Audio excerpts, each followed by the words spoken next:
All right, we like to be punctual, so it's 2 o'clock. Welcome to all those that are joining us from the virtual land. We are sitting here at the end of June, and it feels like it's been a minute since we had Mary Ann in Fort Worth back in January talking about the bucking bull for the year. And we're excited to have you back on the line with us, Mary Ann. Oh, thank you for having me. I so appreciate you having me back. You're welcome. So, Mary Ann, I know you are coming up with your mid-year review coming up with all your information, but we appreciate you coming in today. Just kind of talk about what you've seen, and kind of update us on your latest outlook. Okay, so I'll let you start from here. Sure, thanks. For those of you that have heard me speak before, there really is no change in my outlook, but obviously let me review kind of where we are. I joined Sanctuary a year and 3/4 ago. It'll be 2 years in September. And when I did my first year ahead, we were in the midst of a bear market in 22. But I said towards the end of the year, the bull had already started to run. I started seeing early signs of a bull market. And in 2023, we were very bullish, and the markets wound up doing fairly well.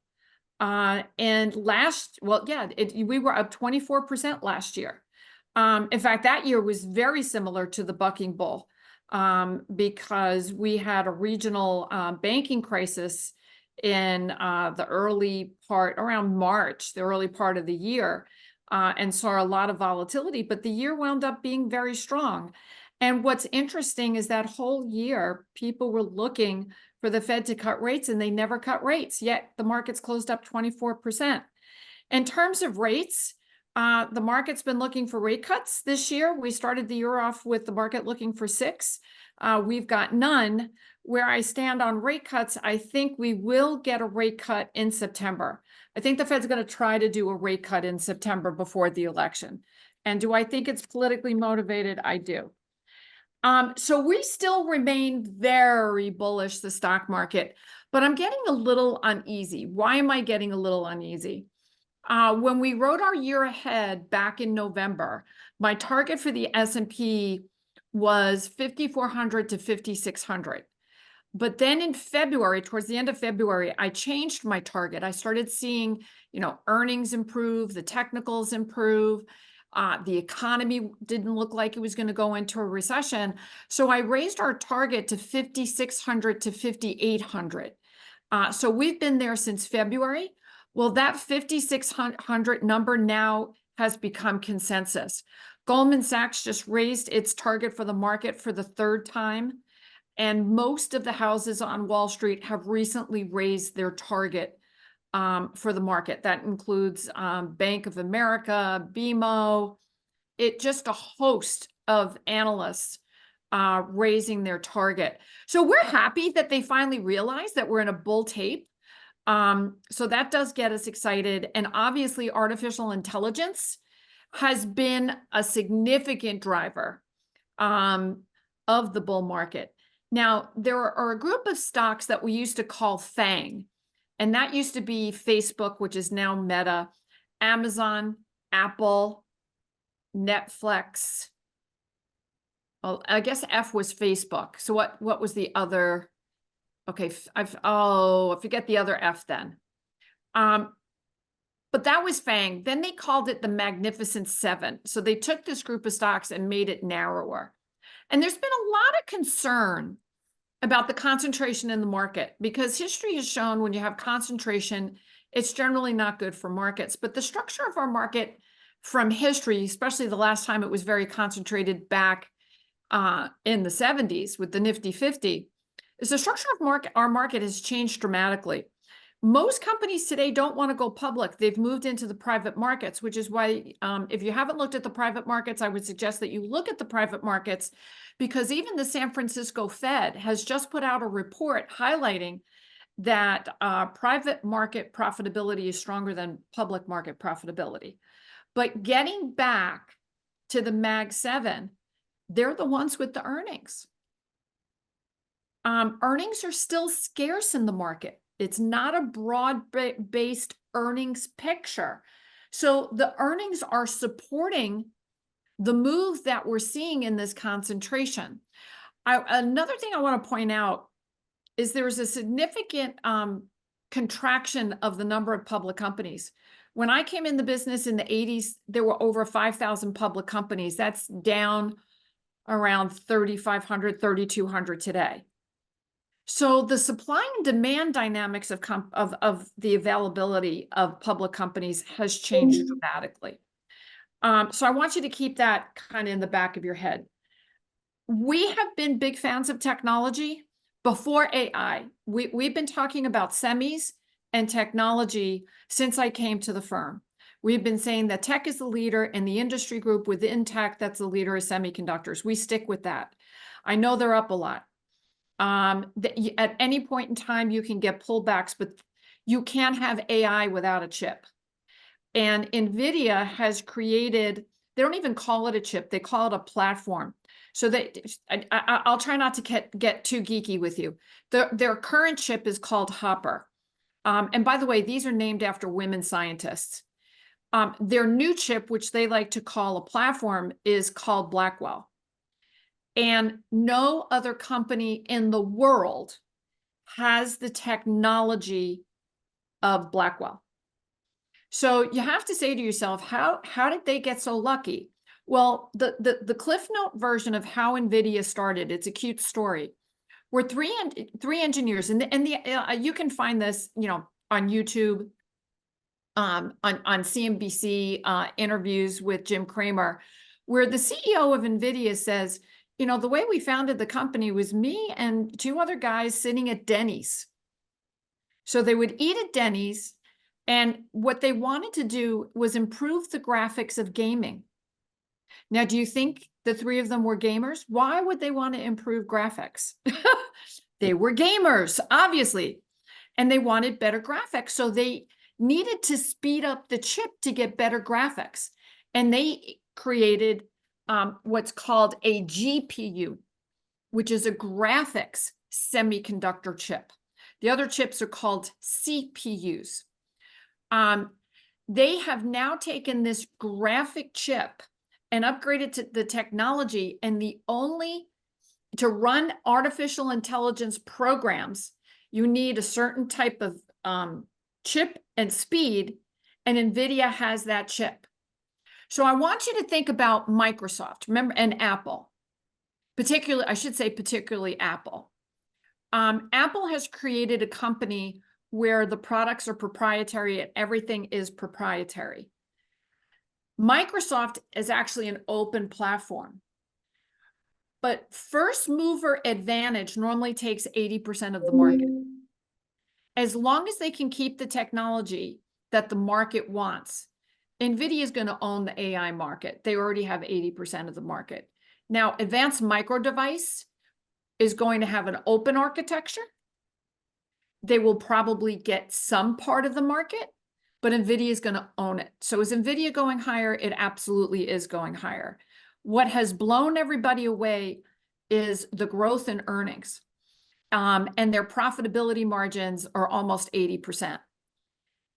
And we haven't really even begun to build the new Blackwell data centers. So a lot of these chips will go into data centers. It's needed for cloud. A lot of people ask me who has the most data centers. And this actually surprised me. I thought it was Amazon, because I knew Amazon has been in the data centers for decades. It's Microsoft, but by a long shot. Microsoft is the largest holder of data centers. What the CEO Jensen of NVIDIA has said, and I agree with him, is that they've reinvented the computer. So every device as we know it needs to be replaced and needs to have AI attached to it. This is a major CapEx cycle that's going to take years. This is not a month or a quarter. This is going to be a very long cycle. And every business, every industry, every human will be connected in some form to AI. So I want you to think about this. I've always shown a chart. If you can recall the chart, I went back to the 1500s and said this is agricultural, and the technology was the sundial, And then we created the steam engine in the 1700s, and that completely launched our economy into a whole new paradigm. Well, computers and internet did that. AI is putting it on steroids. It's like electrifying the globe.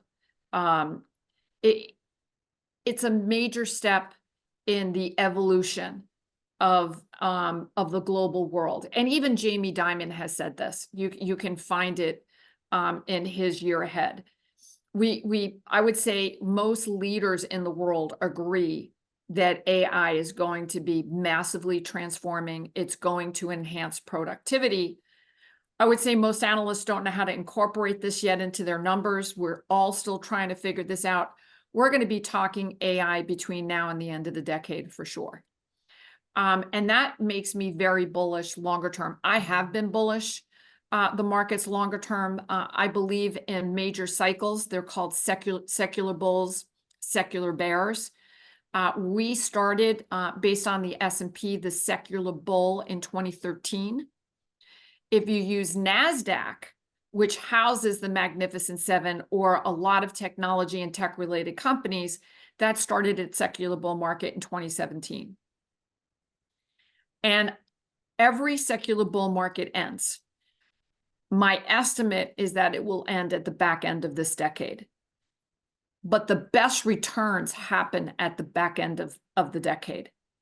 That even if you're not invested today, if you invest today, even if we were going to, let's say you bought the market today and you bought NVIDIA today, and tomorrow we entered a bear market, we were down 20%, by the end of 2029, 2030, you would have a significant profit.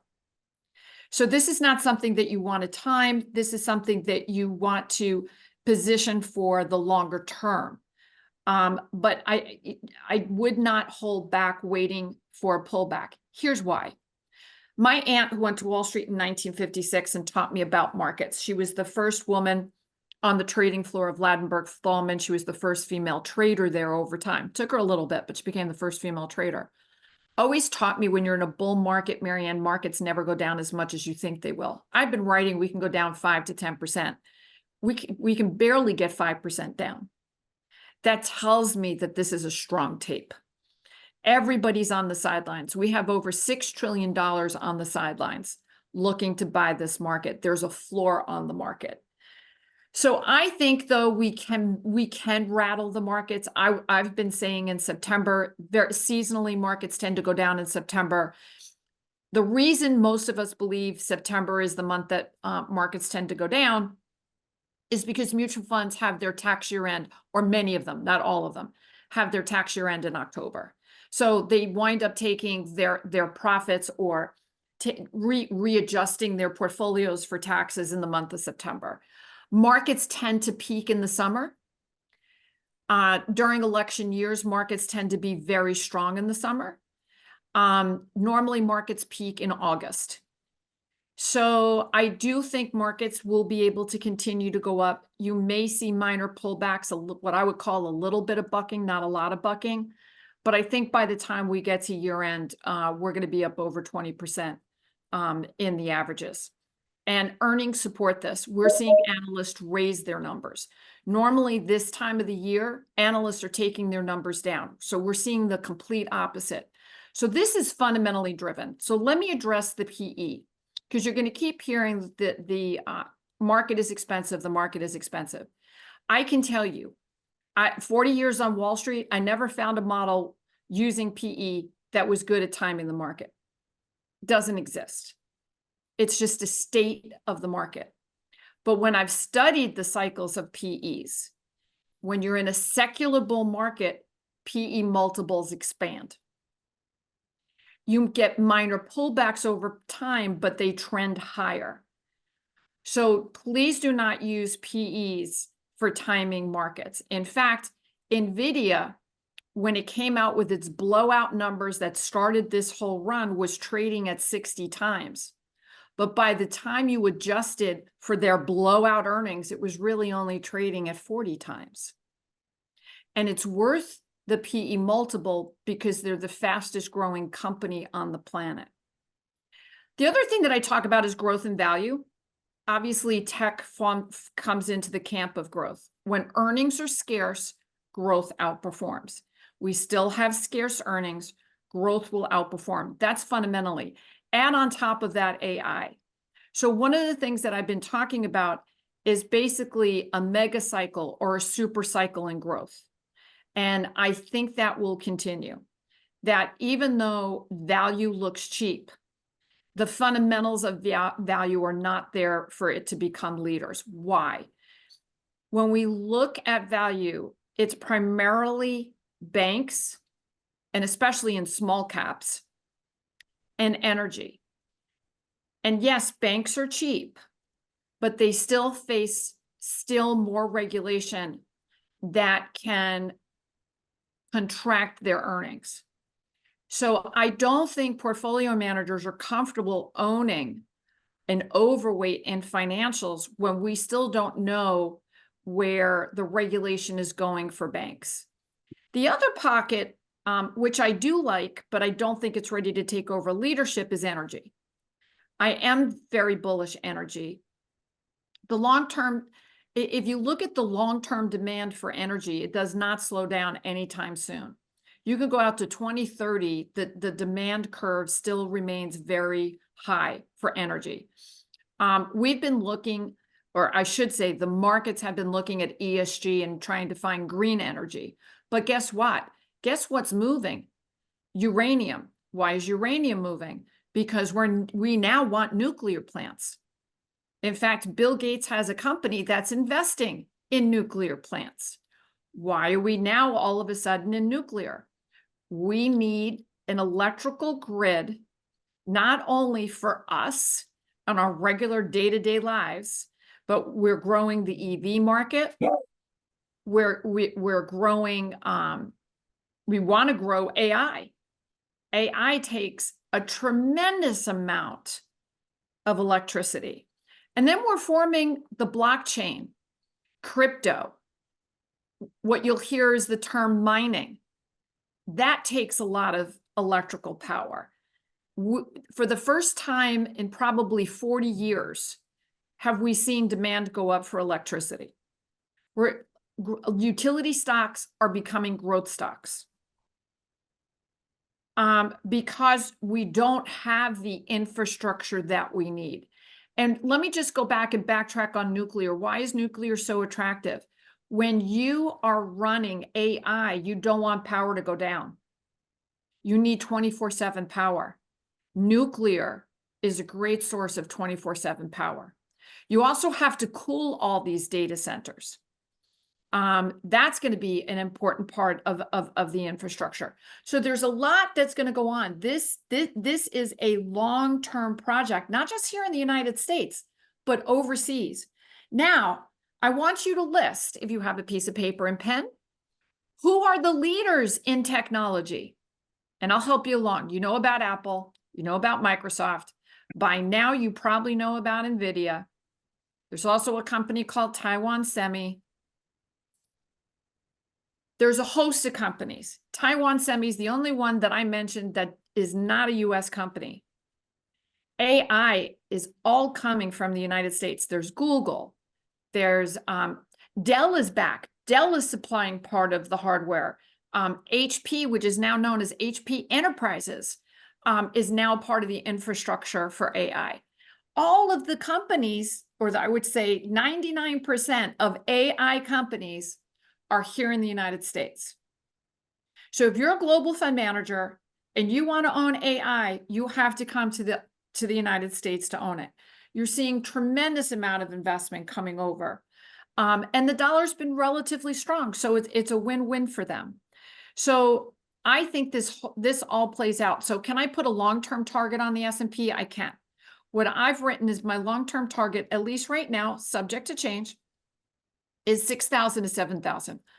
I always like to do ranges. Do I really believe the S&P can go to 7,000? Yes, I do.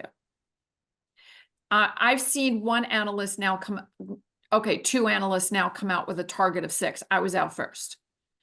I have not seen an analyst yet out with 7,000. So I am very confident that markets can go significantly higher. Now for interest rates, as I said, I think they've peaked. I think they're trending down.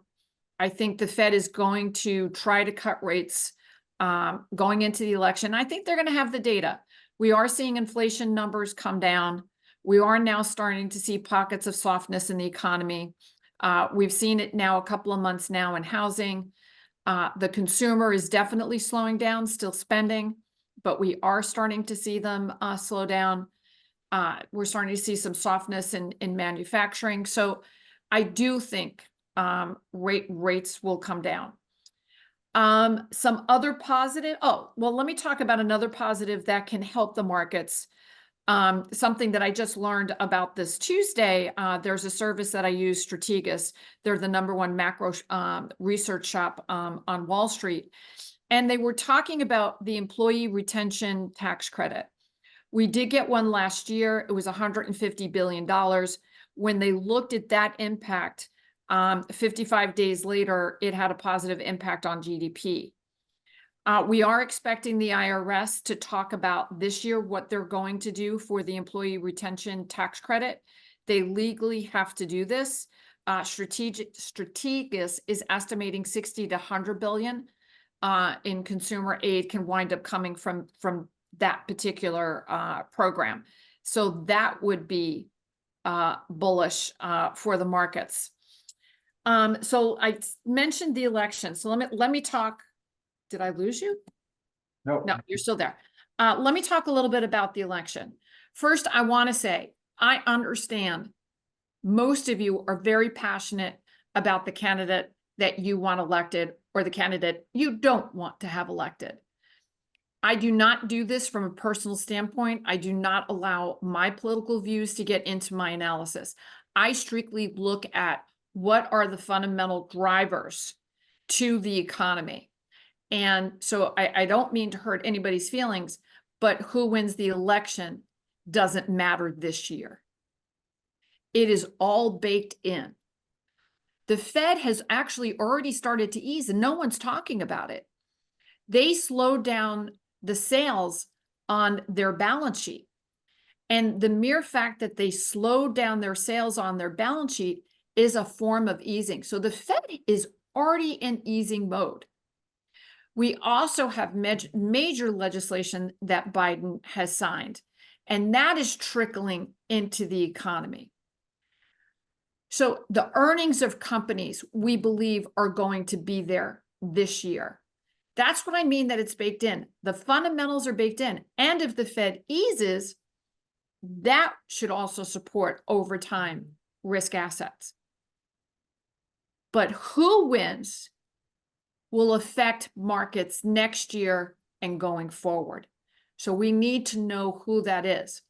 But when we study presidential cycles, this is the best year because normally the incumbent president pumps the pipes, gets the liquidity into the system so the economy can do well and markets can do well.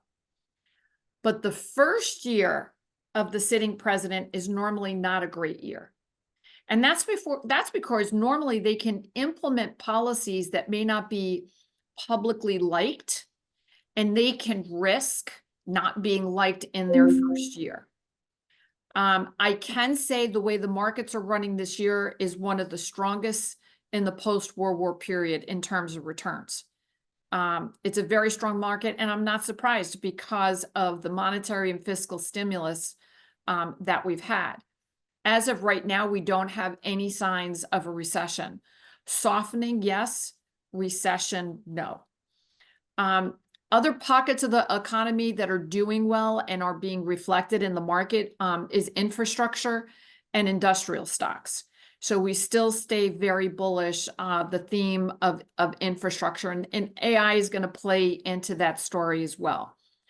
Healthcare, we have not been a big fan of. Generally into an election year, people don't want to own them because generally they become a political weapon in terms of drug pricing. But what I can honestly say, when we look at drug pricing, it's actually coming down year to year. So it's generally not supportive of earnings and revenues.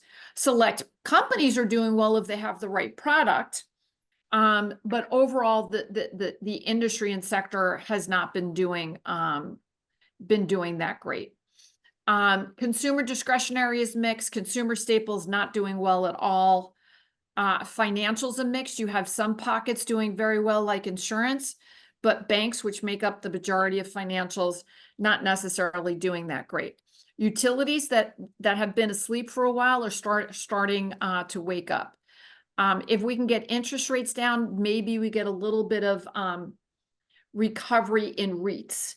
But there's still risk out there in the commercial real estate space. That's not a negative impact if anything goes wrong for big banks. They're diversified. They've got a lot of cash put away, but it could hurt select regionals depending on if you wind up having CRE, which is credit real estate, having any weakness in those pockets, it would be in local regional companies.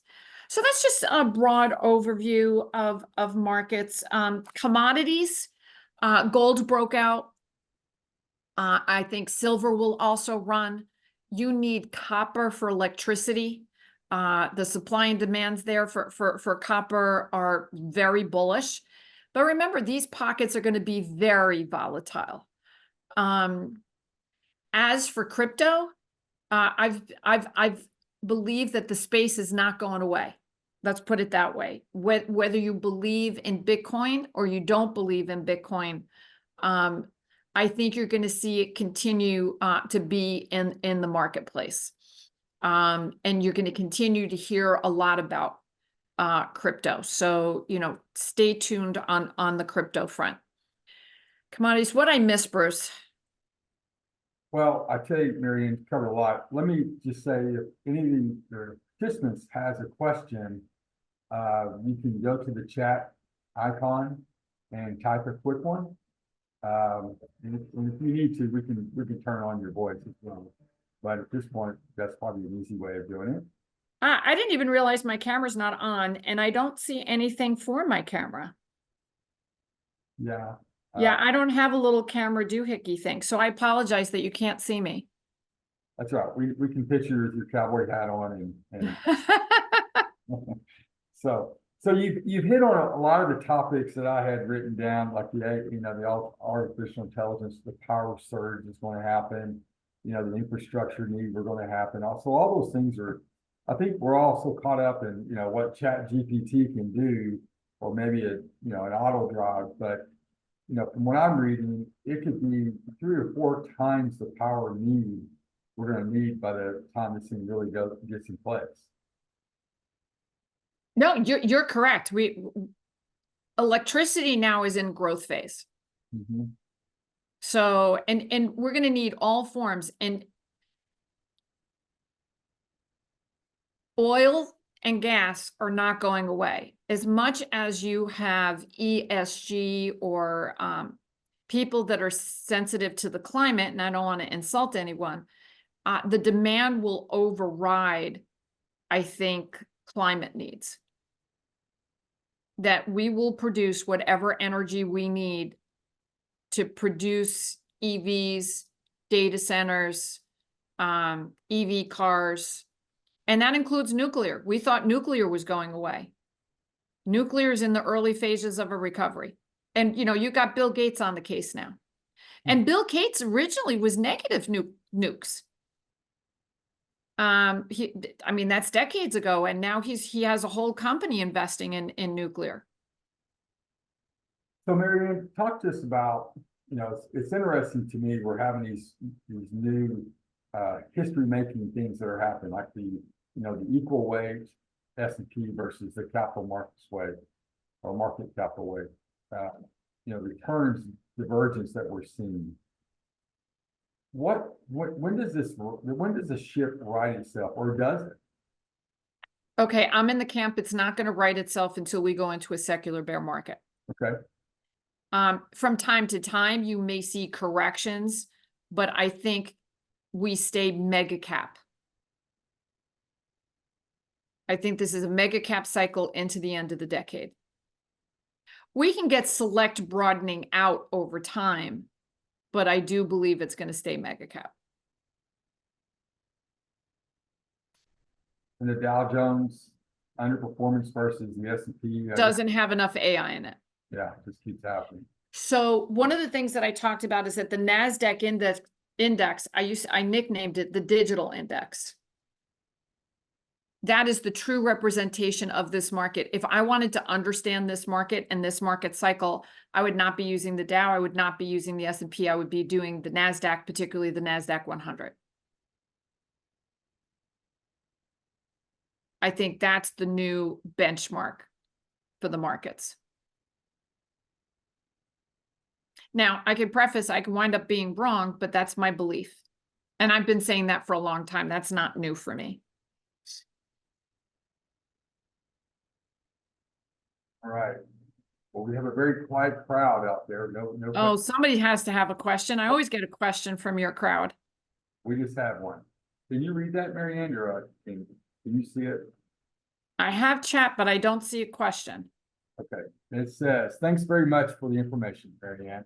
You mentioned private markets. We see a lot of dry powder there, upwards to 2.5 trillion estimates. Will rate cuts help drive M&A activity, or might it be concentrated from? So that was the question. So I don't think rate cuts drive M&A. What drives M&A, believe it or not, is emotions. And we'll eventually get a lot of M&A. We've had select M&A, but normally M&A happens at the back end of a secular bull market when everybody is fully confident. And especially if their equity price has gone up, because then they can start doing deals with their equity. And that's why it's not interest rate sensitive. So it really can be the value of the stock becomes currency. So I don't think you necessarily have to have rate cuts for an M&A cycle. You have to have corporate CEOs that have confidence that it's a good deal. You also have to make sure you're doing a deal that the government's not going to try to interfere with. Right, as long you can't become an oligopoly or a monopoly. Yeah. Okay. Got a question. Is there an AI mutual fund you would recommend? I don't recommend mutual funds. I don't study mutual funds. Now, with that said, Brad can talk to our team, Patrick McGowan and his team, that actually do due diligence and have ratings on mutual funds. And you can Laura Anaker on the team would know which ones would be biased for AI. Yeah. Now, you can also get ETFs, or you can put a portfolio of ETFs together. And again, they rate some of the ETFs on the platform. To be very honest, I would do it the ETF. If I was recommending mutual funds to ETFs, I would put a portfolio of ETFs together.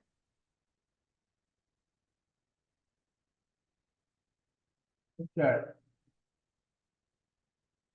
Any other questions from the participants? Okay, here we go. Which sectors will benefit the most near term from AI technology? Oh, semiconductors, and they have. And if you look at them, they're up over 100%. They're hard to stomach buying. And I understand that. Now, buying baskets help. If you're willing to own a basket, what I recommend is the ETF SMH. We call it the Smash. That will include Taiwan Semi. There's another ETF out there, but it does not have international semiconductors in it. I actually happen to like Taiwan Semi, and I think they're going to be, they manufacture for NVIDIA. And they're a major manufacturer for most semiconductors. They are a key component. I'd feel very comfortable buying the SMH today. You'll get NVIDIA in there. NVIDIA will be the largest holding. And you get a host of other semiconductors in there. I still think that that's the major leadership. You can't have AI without a chip. Now, there's other ways to invest, but that's my number one. So, Mary Ann, what about international? We talked a little bit about it.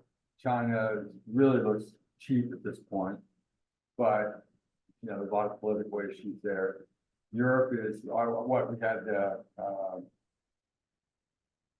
one of the countries reduce the rates today. We had the ECB already did it. What do you? Yeah, Europe already lowered rates. Europe is cheap. I think the dollar is going to stay relatively stronger than most other currencies.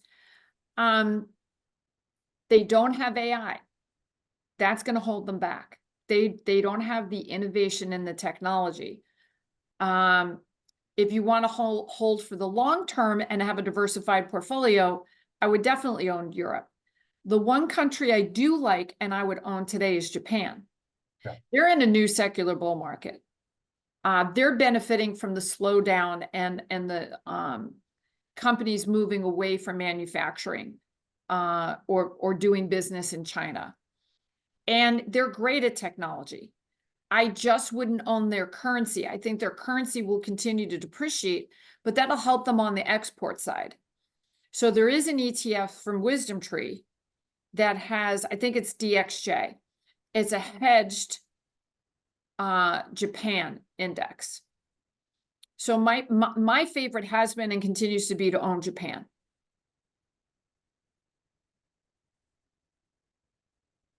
Okay. No, you touched on private equity, private credit. You know, most of my clients have heard me talk about this, where it's appropriate or not appropriate.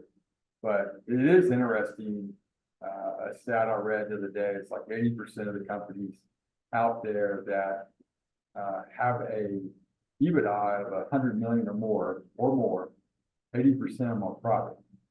So you're really getting less opportunity to invest in different types of companies just in the public, right? That is correct. And private credit now, all of a sudden, is getting a lot of interest. And well, it's not all of a sudden. We've been doing it for the last 20 years, but you see this trend continuing? Yeah, so private credit is the new bank. Because banks have really, especially the major banks, have held back a lot on lending. And where companies can go and get capital is from the private credit market. That's going to continue to grow. I continue to see them being a major component in how companies gain access to financing. And the private markets, yes, I continue to see them to continue to grow. And as I said, the San Francisco Fed just put out a paper. You can go up to their website. It's publicly available. Did a piece of analysis looking at profitability and said that private markets are more profitable than public markets. Why? That's the summary. Why is that? I don't know. I have not had a chance to really dive in and examine the paper. I don't know the answer. Patrick McGowan might have that answer, but I don't know why. Less regulatory issues, less report. It could be less regulatory issues. If I was to use common sense, private equity will go in there, restructure the company to make it profitable. Right? Yeah. Private equity, once they have an investment in you, become part of the company. And their incentive is to make sure you grow your EBITDA. That would be my guess. The public market does not force a company unless you have an activist come in. But private equity can be involved in structuring the company so it's profitable. That would be a guess on my part. Yeah, and it is interesting, you know, just in our backyard, we have a, you know, $4 or $5 billion company that's being taken private by a big family out of Spain. And so we're seeing that happen every day now, not every day, every year. Yeah, I think the trend continues. Yeah, okay. We had a question come in, small caps. They're going to continue to underperform, and they're going to continue to underperform because their largest sector is regional banks. 30% of that index is also non-profitable, doesn't have earnings. Everything goes in cycles. They are in a secular bear market. Secular bear markets can last 15 to 20 years. They probably will not go into a secular bull market until mega cap goes into a bear market. They may start, normally when you start a new cycle, about a year before the cycle ends, you start to kind of turn. So I think at the back half of the decade, they might actually turn. But again, my favorite component in terms of value, just looking at if you want value, would be energy. But it's not going to be an outperformer. It will generate good cash flow. And you just saw Warren Buffett continue to buy Occidental. I think he owns almost 30% of the company now. So I think over the next 10 years, energy will be a significant performer, but tech is your leadership right now. But you're getting energy at great value, but you're going to have to sit on it and be patient. So that's counterintuitive for a lot of people, I think. When you think of the market, you think of a secular bull market happening. But now you're saying, you know, small caps can be in secular bear market. So we have the market with different sizes, but all, you know, reacting different. Even the economy is upward and moving. So that's pretty typical. But let me give you a pocket of small cap that is doing well. Infrastructure, small cap infrastructure stocks are doing well. But the overall index is not doing well because the regional banks that dominate that index are not doing well. So you have to go under the hood in small cap. mm-hmm. That's the issue. It's not that some of the companies in there are not doing well, but the largest component is not doing anything. So that's where you have to open up the hood and do your homework. That's why indexing or passive investing in small caps is certainly not working right now. No, and I would suspect it's still not going to work for at least another 3 years. Yeah. Okay. Makes a lot of sense. They don't have AI. This is going to be a tech AI cycle. And I do believe that the PE multiples in this cycle will surpass 2000. I know a lot of people try to sometimes compare this to 2000. It's not 2000, it's 1995. That's when you started getting the productivity enhancements from computers and the internet started. We're about 1995. That's when the bull market ran. If you look at the S&P and Dow, they ran from 95 to the peak in 2000. So I think we're in the sweet spot of investing. So I don't even think it's close to later stage, and that will surpass the valuations. We'll make all-time high valuations in this market before it ends. That's been my forecast for a while. One question that came through the chat was for applications. You know, how will AI supercharge a sector, or which sector will it supercharge? You need software. Mm-hmm. Although right now some of the software companies blew up, like Salesforce, because there's concern that software spend is on hold, trying to figure out where the money is coming for AI spend, but you're still going to need software. You need components to build the data centers. Dell's in there, Hewlett Packard's in there. You know, Microsoft is going to be a player. Google's going to be a player, right? Because you have like ChatGPT, you have OpenAI. Electricity is going to be a player. Cooling's going to be a player. Certain metals will be a player. There's a lot of moving parts. I guess maybe one of the things I should work on is a flow chart of what's impacted through AI. It's a multi-chain effect. But one data center, Bruce, hold on to your chair. One data center can house over 1 million of NVIDIA chips. Just one data center. Better. It's mind-blowing. Absolutely mind-blowing. Oh, I can share this. So I listened to the NVIDIA earnings call because I thought it was really important. And it's fascinating to listen to the analysts that follow the company, that know the company, that understand chips, understand data centers, and the questions that some of the analysts asked. Like one of them said, I worked in data centers most of my life. I understand data centers. I understand how they're powered. How have you created this technology? The speed increase that they've been able to achieve is mind-bending. It is a whole new leap in technology, which is why Jensen, the CEO of NVIDIA, keeps saying that they've reinvented the computer. And then NVIDIA has already announced the next generation of Blackwell 6 months later. And so one of the analysts said, why should anybody buy Blackwell now? He says, well, you got to start somewhere. The rate of increase in technology, I think we're on ChatGPT 4 or 5. And the increase in the ability of ChatGPT increases significantly. I mean, welcome to Star Wars. Exactly. Welcome to Star Wars on steroids. Or the Jetsons. Or the Jensens. We're here. You know, the hologram is coming. You know, that's deep fake, right? Almost. Right. And there's cybersecurity, right? You're going to need protection. That's another arm is cybersecurity. And you just saw auto dealerships got shut down from a hack. And this is not going to stop things. We just have to get better at protecting the technology infrastructure. It's a cat and mouse game. You know, good friends of mine that are programmers always say that programs can be hacked. Right? Even though you say you built the best program, there's going to be a hacker that figures out how to break it.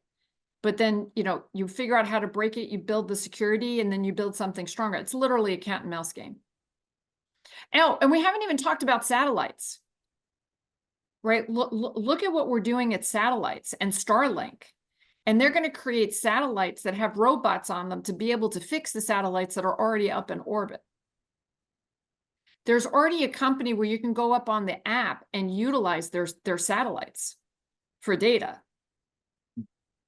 I mean, the world is, I mean, it's Star Wars on steroids. And the younger people, okay, so this was mind-blowing for me. I have a wonderful intern. She's brilliant. And we're talking just about technology, and she's blown away because I didn't grow up with a computer. Since she's 3 years old, she's had a computer. She's a sophomore in college. Think about that. The generation coming up now grew up with technology. Our technology was telephone, TV, longer cord on a telephone. When I was in college, there were mini computers and mainframes. I had to go to school and work on a terminal. Nobody. The first computer I ever saw, PC, was in 1985. And we didn't have a lot of them in the office because nobody knew how to use it, because at that point you still had to be a programmer. So the generation coming up now is tech savvy. They want tech. They like changes. I hate every time something changes on my phone. Don't like change. They want change. They're used to change. They want change. So, you know, as the baby boomer generation moves through and the younger generations move up, they will quickly and easily adopt technology because they are technology. Listen, we've already put a chip in someone's brain. You know, Musk is on that too. If you go to Sweden, and you can Google this, and I know I've talked about this before, people have chips in their wrists. And you can do banking, you can open and close your door. We're going to be, chips are going to be everywhere.